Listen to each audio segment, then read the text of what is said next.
Cara galbe pinjol atau cara gagal bayar pinjol yang aman dan utang kita dibayarin oleh asuransi.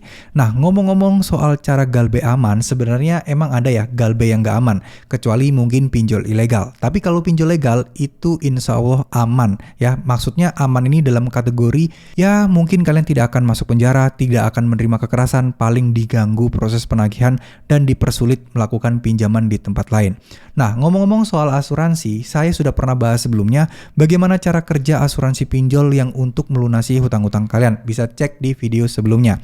Nah, dari sini kita dapat pemahaman bahwa utang kita itu bisa otomatis lunas jika sudah dibayarin oleh asuransi dan dianggap gagal bayar. Namun tidak serta-merta ini menjadi sesuatu yang mudah, sesuatu yang gampang yang bisa kalian dapatkan. Artinya nggak bisa serta-merta kalian baru galbe sebulan, 2 bulan, 3 bulan, kemudian kalian langsung lunas, nggak bisa. Butuh waktu bertahun-tahun agar hutang kalian ini mungkin dibayarkan dari asuransi pinjolnya kepada pinjol tersebut. Nah, artinya ini sebenarnya kita memang tidak bisa jagain asuransi itu ya, karena secara administratif utang kita ya, utang pinjol kita itu tetap akan ada jika sudah masuk ke slik OJK. Nah, sekarang pertanyaannya adalah kalau memang pinjolnya itu butuh uang atau butuh cash flow, mereka bisa mengajukan klaim, tapi setelah lama dan setelah syarat-syarat dan ketentuannya tercapai. Misal amit-amit nasabah yang galbe itu meninggal ya. Misal amit-amit nasabah yang galbe itu hilang entah kemana, nggak bisa dihubungi dan nggak bisa dicari.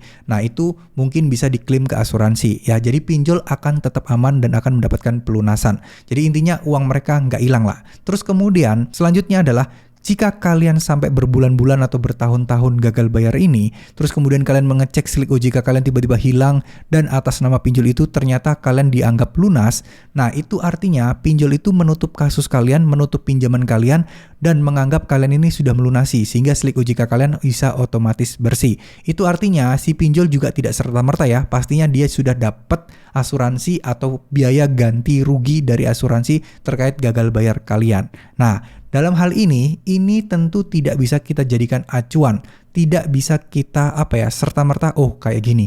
Oh, ternyata kayak gini. Oh, harusnya kayak gini. Nggak bisa. Tergantung kebijakan masing-masing pinjol. Pinjol yang satu dengan pinjol yang lain belum tentu kebijakannya sama. Belum tentu menggunakan aturan-aturan asuransi yang sama. Jadi, kita memang tidak bisa pastikan. Oleh karena itulah buat teman-teman yang telat bayar atau gagal bayar pinjol yang mungkin ya masih baru 1 bulan 2 bulan dan memang bener-bener nggak ngerti dan nggak tahu kapan baru bisa bayarnya, teman-teman ya udah galbe aja, terima aja resikonya, mau diganggu kek, mau didatengin kek, hadapi aja ya. Karena ya siapa tahu kalian akan mendapatkan ya gratis denda, gratis bunga, intinya kalian bayar pinjaman pokok kalian atau bahkan tiba-tiba dilunasi sama si pinjol tersebut, kan kita nggak pernah tahu ya. Tapi itu buat teman-teman yang memang sedang dalam kondisi tidak ada uang sama sekali untuk membayar hutang kalian ya. Bukan berarti saya menyarankan kalian kalau ada uang ya udah nggak usah dibayar dulu lah, ntar juga auto lunas, enggak gitu. Kalau ada uang ya bayarkan, namanya juga kita utang harus dibayar. Tapi kalau memang tidak, kondisinya tidak memungkinkan, ya nggak usah dipaksakan untuk membayar sampai pinjam sana sini lagi. Itu akan memperberat dan memperburuk situasi teman-teman sekalian ya. Jadi pada dasarnya intinya kesimpulannya adalah gak usah takut soal gagal bayar. Jangan jadikan gagal bayar ini menjadi hidup kalian jadi stres, jadi pusing, jadi penuh masalah.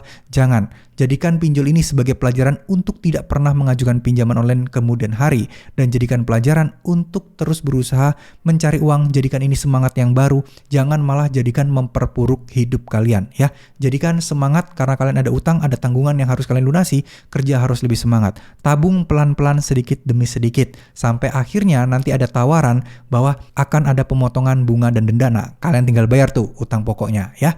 Mudah-mudahan kalian bisa segera melunasi utang kalian, nggak usah takut masalah gagal bayar pinjol, karena sebenarnya kalau misalnya dipikir-pikir pinjol nggak rugi-rugi amat kok kalau kita nggak galbay karena ada asuransi tadi. Tapi bukan berarti masalah kita selesai begitu saja ya. Tetap kita niatkan dalam hati untuk melunasi karena hutang adalah hutang ya, hutang dibawa mati dan kita nggak mau mati menanggung hutang. Intinya kan seperti itu. Jadi selama kita meniatkan dalam hati kita untuk membayar hutang, mau teman-teman nabung sehari 1.000 kek, seminggu 2.000 kek, ya itu nggak masalah. Yang penting ada niat dari kalian untuk membayar, cuman memang masih belum terkumpul aja uangnya ya. Terima kasih, mohon maaf jika ada salah-salah kata. Wassalamualaikum warahmatullahi wabarakatuh.